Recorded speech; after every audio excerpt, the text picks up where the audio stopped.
Саламатсыздар ма, қадірлі көрермендер, назарларыңызда Жан сарайы бағдарламасы. Бүгінгі біздің жексенбілік хабарымыздың қадірлі қонағы Қазақстан Жастар одағы сыйлығының иегері. 2000 жылы өткен алтын дискі байқауында қазақ әндерінің үздік орындаушысы деп танылып, Мәдина Ералиева атындағы жүлдені жеңіп алған әншіміз Құдайберген Бекішев туралы болмақ. Құдеке, енді әңгімемізді өнермен жалғастырсақ, өзіңіз өнер айдынына келген кезеңдерде жаңаша бір стиль алып келдіңіз. Қазақ әншілері, әсіресе ер азаматтар, бұл қимылдауға онша көп мән бере бермейді. Сіз осы бір әнмен бірге билеп жүріп, тамаша халықты таңғалдырдыңыз. Мен енді ерекше деп мен білмеймін, өздеріңіз білесіздер, халық білет. Енді көбінесе ер азаматтардың сахнада баяу қимылдау, өйткені ата-бабамыздың қасиеті, дастарханның басында молданы құрып, сәйгүліктің үстінде жаңағы молынан отырып, сондықтан қозғалмай ғана былай қымыз ішкендей болып көрінеді ғой әншілердің көбісі. Енді менің өзім адам туғаннан ғой барлығы да. Мен өзім театр көркем сурет институтын бітірдім. Одан кейін көп жерлерде оқыдық, сахнада жүрдік. Енді сахнада халықпенен бірге қатып қалып айтатындай ол заман өтті. Халыққа, қазір халықтың жағдайына байланысты, мына музыкалық стильге байланысты адам сахнадан қозғаламасаң мүмкін емес. Сондықтан біреу айтып еді, осы біздің Құдекең сахнада жыбырлап тұрмаса, бұны тыңдау өте қиын. Сондықтан сізге осы жарасады деп. Сондай болу керек. Осы сахнада енді мен өзім қолымнан келгенше былай қимылдап дегендей, билеп дегендей сөйтемін. Өйткені халыққа көрермен жатар, әр әннің әуеніне қарай, ритміне қарай сондай жағдайлар болып тұрады. Қазақ әншілерінің көбіне көп айтатын әңгімесі осы өнердің кішкене кенжелеп бара жатқандығы. Бұл шын мәнінде дәл осылай ма? Әлде біз өтпелі кезеңде мүмкін қалыптаса алмай келе жатқан шығармыз? Бұған алып қосарыңыз бар ма? Жоқ, мен ойлаймын, осы жылай берсең ешкім әкеп бермейді. Мен осы дүниеде Құдай сақтасын, осы біз сондай едік, бізге бермей жатыр, бізге көмектеспей жатыр, демеуші болмай жатыр деген Құдай сақтасын. Бірақ ойлаймын, мен өнер кенжелеп бара жатқан жоқ. Қайта өнер, мінекей өздеріңіз көріп отырсыздар, жастар туып жатыр, жақсы конкурстар болып, жақсы әншілерді, жаман әншілерді шығып жатыр. Оның бәрін електен өткізіп, мынау өнерді, жақсы, шынайы өнерді бағалайтын әрине көрермендер. Сондықтан ойлаймын, өнер кенжеленіп, бір құрдымға алып, құрдымға түсіп бара жатқан жоқ, мен ойлаймын. Өйткені көбінесе ойлайды жағы, совет заманда сондай еді, совет заманда бәріміз қорқып, тек партия туралы, Ленин туралы, коммунистер туралы әндер ғана айтып, сол белгілі бір мынандай рамканың ішінен шыға алмаушы едік. Әсіресе қазақ концерт, мен көптеген филармонияда істедім, белгілі бір худсоветте, кілең жаңағы өнерде бағы жанбаған худсоветтегі кісілер отырып алып, талай әншілердің жаңағы бақытын кесіп, осындай әнді айтпайсың деп кейбір композиторлар керегі жоқ әндерін жаңағы тықпыштап шығарып халықтың ортасына сөйтетін. Қазір заман басқа, қазір Құдай көптігін көп болғаны жақсы әр дүниенің де. Өзіңізде қандай жоспар бар? Мына үлкен маңдайымызға біткен сахналарымызға шығып, өзіңіздің жеке концерттеріңізді беру ойыңызда жүр ме?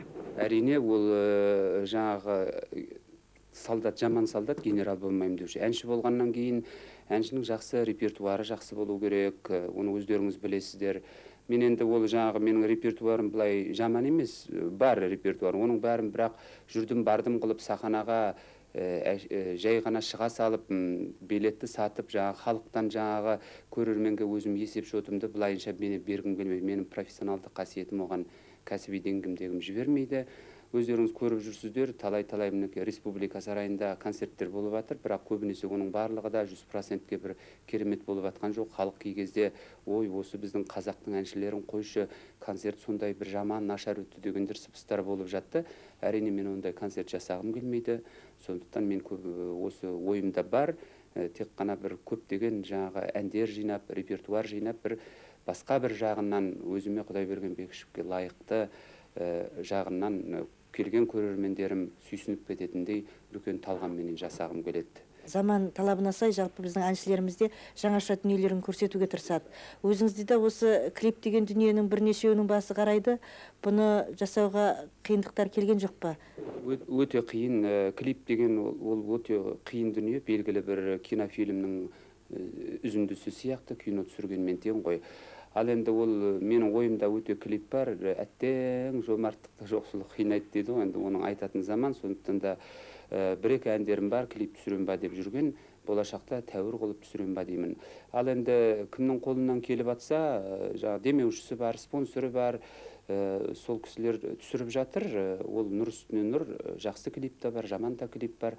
Көбінесе енді менің түсірген кезде өзімнің жаңағы қазақтың тарихына сай, қазақтың менталитетіне сай, жаңағы Американың жаман бір дүниесін әкеліп, бір-екі негр, 3-4 жағы шешінген қыздар, шашы желбіреген, денесін көрсеткен, ондай тілін шығарған қыздарды мен істегім келмейді. Ол өткен дүние, өтпіш, ол Американың жаман дүниесі.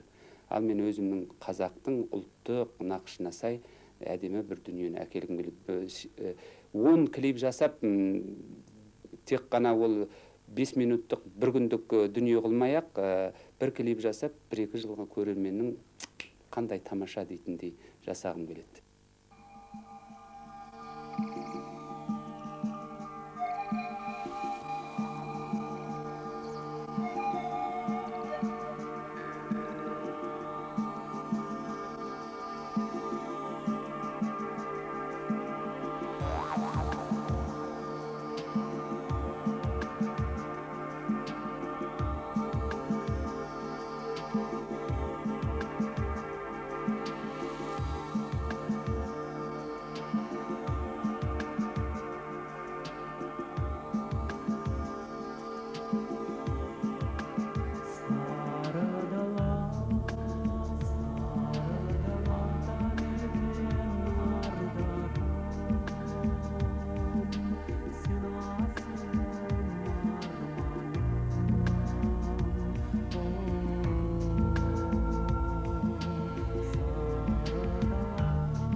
Сахнаға шыққан кезіңіз қай кездер және қай әнді орындап шығып едіңіз? Ең бірінші мен ауылды көркемөнерпаздар үйірмесінде Алтынарай, Қызылорда облысының Жалағаш ауданында, сонда Алтынарай деген ансамбль бар. Әлі күнге дейін сол ансамбль бар. Өзім жүрегім лүп ете қалады сол ауылға барған кезде. Сол кезде ең бірінші менің әнім, сол кезде Әсет Бейсеуов ағамыздың Армандастар деген әні бар. Сол әнменен шықтым. Одан кейін Ескендір ағамыздың әндері шықты. Ең бірінші үлкен сахнаға шыққанда қолыма микрофон алып, ешқандай жаңағы дірілдеу қалтырауды білген жоқпын. Ол кезде жаңағыдай қазіргідей фонограмма, мынандай мини дискілер жоқ. Артымызда 5-6 жаңағы музыканттар ойнап тұр, соныменен жаңағы дайындап, сол әнменен шықтым. Көрермен бірден көңіліне іліктім. Бұл біздің ауылымыздың жұлдызы, осы Құдай берген деп сөйтіп соның өзіне масаттанып, рахаттанып, бір керемет. Одан сайын маған бір халықтың осы айтқан дүниесі, жақсы әнші боласың деген дүниесі маған қанат бітіріп, осы әсем қала, ару қала Алматыға келіп, сол оқудың соңына түсіп, студияға түстім. Одан Алматы мемлекеттік театр көркем сурет институтының 1979 жылы музыкалық драма бөліміне түстік. Сіз өзіңіз қандай киім киіп, қандай шаш үлгісін қойып шыққан тәуір көресіз? Жаңылмасақ, ең алғаш Бирабас жігіт қазақтың Леонтьеві шықты дегенде әңгіме болды.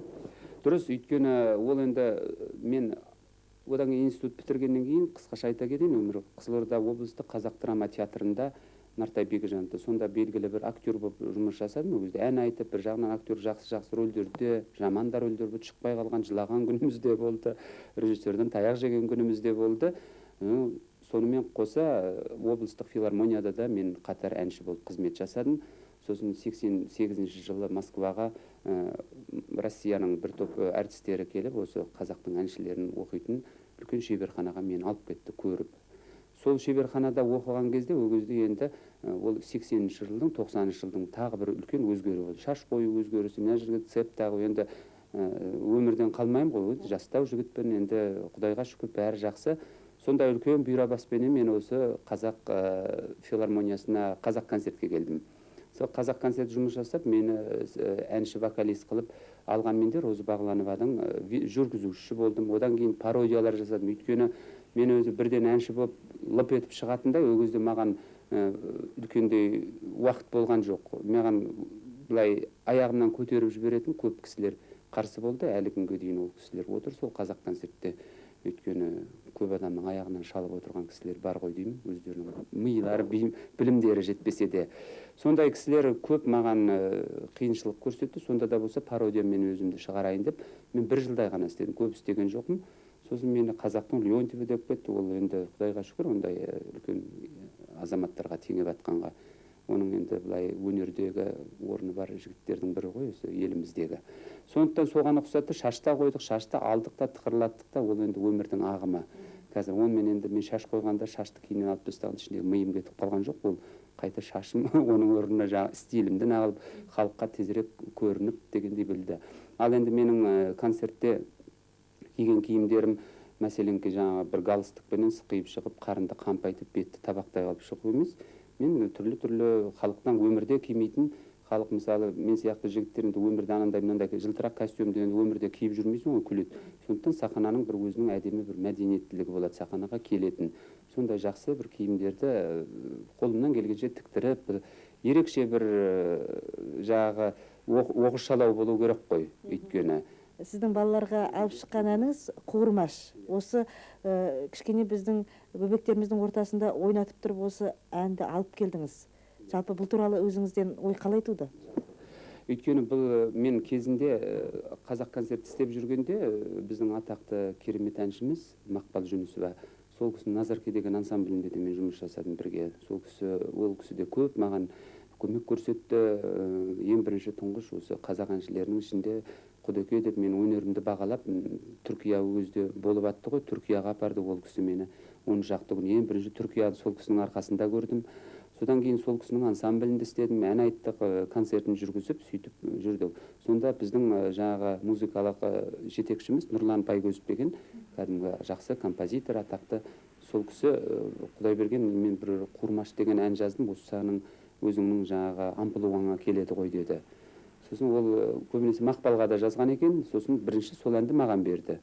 1992 ма, сондай жылдары сол Қуырмашты Талғат Сарбаев деген композиторменен бірлесіп, ол кісілер жазып, аранжировкасын менің тур дауысыма, әнді менің дауысыма арнап жазды. Сосын оны бір күні Лұқпан ағаға апардым, Тамашадағы. Мынау Тамашадан, тек қана Тамашадан шығатын ән. Лұқпан ағамыз енді көріп келкісі ғой, енді талай Тамашаның тарланы.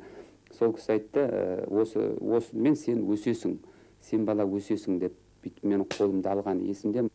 Сонымен сол Тамаша арқылы мен жарқ етіп Қуырмашым шығып, ертеңіне мені көшеден о Қуырмаш Қуырмаш деп танитын болды. Көбінесе бір 3-4 жыл менің атым Қуырмаш Қуырмаш Қуырмаш болып аталып кетті. Сонымен Қуырмашты осылай шықты, өте сәтті шыққан, мені бір сатыға да көтеріп жіберген осы Нұрлан Байгөзов ағамыздың тамаша әні. Таусақтардың ерегін, бақпармағын дерегін, балалүйлі керегін. Онда ортан терегін, әйбәт жылдыр шүмегін, көп кешкене төбегін. Қуырмаш, балапанға бидей шаш, әй балақан, жамандықтан қаш. Қуырмаш, жалқауға жан жуымас, әй балақан, жамандықтан қаш. Қуырмаш, балапанға бидей шаш, әй балақан, жамандықтан қаш. Қуырмаш, жалқауға жан жуымас, әй балақан, жамандықтан қаш. Қуырмаш, балапанға бидей шаш, әй балақан, жамандықтан қаш. Қуырмаш, жалқауға жан жуымас, әй балақан, жамандықтан қаш. Аз кем сахнада қызмет еткеннен кейін өнер адамдарын бір марапаттап, шабытына шалқар көлдей үлкен бір жігерлік танытатын осы атақтан беру бізде өзі қалай жүзеге асырылады? Енді ойлаймын, атақ даңқ деген барлығына да керек. Ол түгіл еліміздің үлкен тамаша президентіне дейін Нобелевский премия беріп атса қуанады ғой. Ал енді өнер адамына кішкентайдаған атақ даңқ беріп қойса, ол адамның алға қарай жігері, одан кейін де адам өзіне өзі жаңағы сын көзбен қарайсын, сол атағыңа лайық болу керек. Төмендеп ол атақты алғаннан кейін төмендеп кетуге болмайды. Атаққа лайық, өзінің атағы жоқ, қарсыңда бір әнші тұрғаннан атақты әнші әрине бір саты жоғары тұрады. Өйткені ол анау басқа әншіге ол өнеге. Сондықтан ол нұр үстіне нұр болар еді. Енді байқаймыз, мына республикамыздың биыл 10 жылдығына таман бірнеше өнер адамдарына да атақ беретін шығар деп. Сондықтан мен ойлаймын, атақ өте орынды. Қазір енді заслуженный артист, жаңа халық артисі, еңбек сіңіргенді алып тастап, тек қайраткері деген атақ қалды ғой. Мен ойлаймын, бірақ сол қайраткерді ол ұстаздарға да береді екен. Сосын жаңағы басқа да мұғалімдерге, басқа да медициналық қызметкерлерге де береді. Енді еткен еңбегі. Бірақ мен ойлаймын, мынау әртіске еңбегі сіңген артист деген өте керемет атақ. Ол тек қана әртіске өнер адам ретінде сондай атақты қалдырса екен деймін. Барлығына бірдей жалпылама атақ бергеннен гөрі. Басқа ұлттың әншілерін популяризация жасайтын заман болып жатыр. Көбінесе қазақ эстрадасының жұлдыздары, бірақ ішінде бір қысық көз қазақ жүрмейміз. Көбінесе басқа ұлттың өкілдері жүріп жатады, солар титулдарды алып жатады. Әрине біз оған қарсы емеспіз, бірақ көбінесе де кей кезде өзіміздің ұлтымыздың жаңағы өнерін ұмытып кететін мынандай жағдайлар болып жатады. Әрине ол біз кінәлі емеспіз, оған кінәлі көптеген басқа да қазақ болып тұрса да, бірақ қаны басқа жаққа бүріп тұратын өзіміздің азаматтар ғой деп ойлаймын. 2000 жыл өткен мына алтын дискі байқауында осы қазақ әндерінің ең үздік орындаушысы деген тамаша бір жүлдегені егер атандыңыз ғой. Жалпы Мәдина Ералиева атындағы осы жүлдеге лайықты қызмет ету үшін өзіңізде қандай мақсат бар? Әрине, ол кісінің біріншіден Мәдинамыз арамыздан ерте кетіп қалса да, бірақ енді ол әлі ұмытылмайды, халықтың арасында жүреді, әні әрқашанда айтылып тұрады. Сондықтан ойлаймын, енді биыл өйткені мынау осы алтын жұлдызды, алтын дискіні жаңағы қолдап жүрген кісілер маған лайықты деп тауып берген болу керек. Мен үш ұйықтасам түсіме кірген жоқ, осы атақты алайын деп. Біздің ең бірінші барған мақсатымыз ол атақ бірден алайын деп барған жоқ біз. Мынау әншілер кей кезде өзіміз 40 шақты әнші болып бардық. Солар кей кезде енді біздің тілмен тусовка деген болады ғой. Сонда барып өзіміздің әнімізді көріп, өзіміз бір-бірімізбен жаңағы тілдесіп, бір-бірімізбен сұхбаттасып, керемет болып, шұрқырасып қаламыз. Бір жыл бойы кей кезде көрмейміз, ана концертте бір көреміз, қалың қалай деп сахнаға шығамыз да өз бетімізбен кетеміз. Мына концертте бір көреміз, бір-бірімізді жалпыламай көрмей жатамыз. Сондықтан ол өте бір керемет жақсы тусовка болды. оның жақсы. Бірақ көбінесе мен деп әттеген ай деп қалатын себебім көбінесе қазақ әншілері ақсап жаттық. Өйткені ақсайтын себебіміз, өйткені олар кінәлі емес, біз кінәлі. Өйткені біздің өзіміз лайықты дұрыс әндер апармадық, сондай апармадық та көбінесе оның таразыны біз қазақ әншілері басып тұру керек. Көбінесе орысша әндер, ұйғырша әндер, басқа да тілдің түркше әндер сондайлармен басып тұрды. Соның көзқарасымыз солай болды. Бұл жолы жақсы біз ойланып қайттық. Әрине қазақ әншілері біз шығуымыз керек, біз алда болуымыз керек, біз лидер болуымыз керек деп. Енді өзіміздің мемлекетімізде, елімізде тұрғаннан кейін жаңағы көштің басын біз алып жүрмегенде басқа ұлтқа енді бергіміз келмейді. Мен ұлтшыл емеспін, жай айтып атқаным. Сондықтан сол атақ берген кезде мен өте қуандым, өйткені мен лайық екенмін соған деп. Адамда әрине маған өте мақтаныш болды, қуаныш болды. Өйткені сол кісіге атақ, Мәдинаның атағын беріп атқанда көрермендер орнынан тұрып жылап та тұрғандар болды. Лайықты деп қабылдаған болу керек, көрермендер өте ықыласпен қарсы алды. Көзімізден жас келіп, әр баққа сүйініп алып атты, ол жаман емес. Сондықтан әрі қарай да даңқ атақ бола жатыр. Ол нұр үстіне нұр болып кетті ғой деп ойлаймын. Жетімсіреп жеміздеп балапанға жалғыз көкек жүретін жағаталда әлде кімді жоқтайтын кеш батарда әлде кімді жоқтайтын таң атарда ессіз қалған бұзылған тамға барып қонушы еді қонағын қамдап алып жоқтаушы еді отырып оңашада оқшаушы еді ұясы талда қалып соңғы үнді сұршақот жан отанын ойландырып тастайтын жағаталын оңашада отырып жоқтаймын деп оятатын ұйқыдан балапаны соқ саусақтай балапан ез білер ме сұршақоттың сомдаусыз есті желден ұядағы құттай құс қобалжиды таң үстінде шалғайдан естігенде қайдан білсін әкесі жем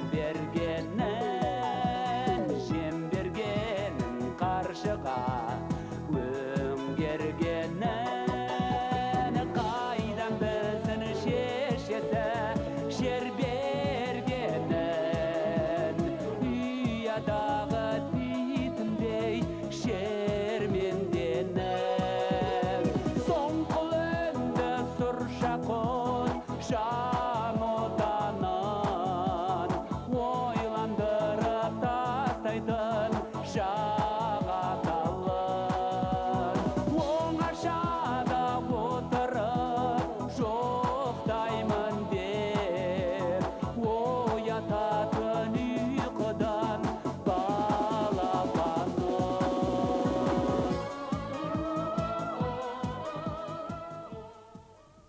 Сіздің сахнаға алып шығатын тамаша әндеріңіздің ең алғашқы бағасын жұбайыңыз беретін шығар?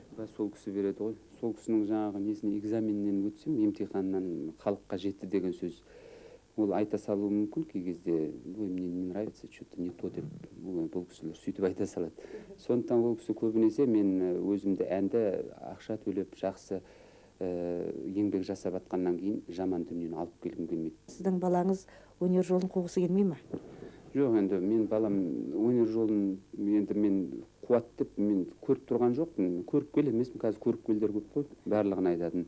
Ол өзінің тағдыры біледі. Балам жаман бала, Құдай өмірін ұзақ қылсын, жаман бала болмайтын сияқты. Математика жағына, компьютер жағына сосын мына көбінесе рэп деген мына музыкаларды жақсы тыңдайды, музыканы түсінеді.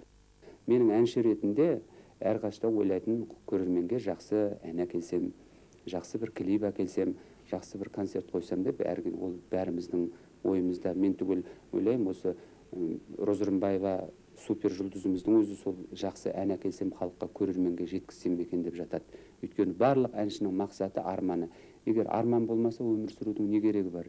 Сондықтан мен ойлаймын, болашақта жақсы өнерге деп үлкен концерт жасасам, жақсы үн таспаларымды, видео кассеталарымды, CD кассеталарымды шығарсам деген. Сол менің мақсатым. Арман туған қиял туған кезі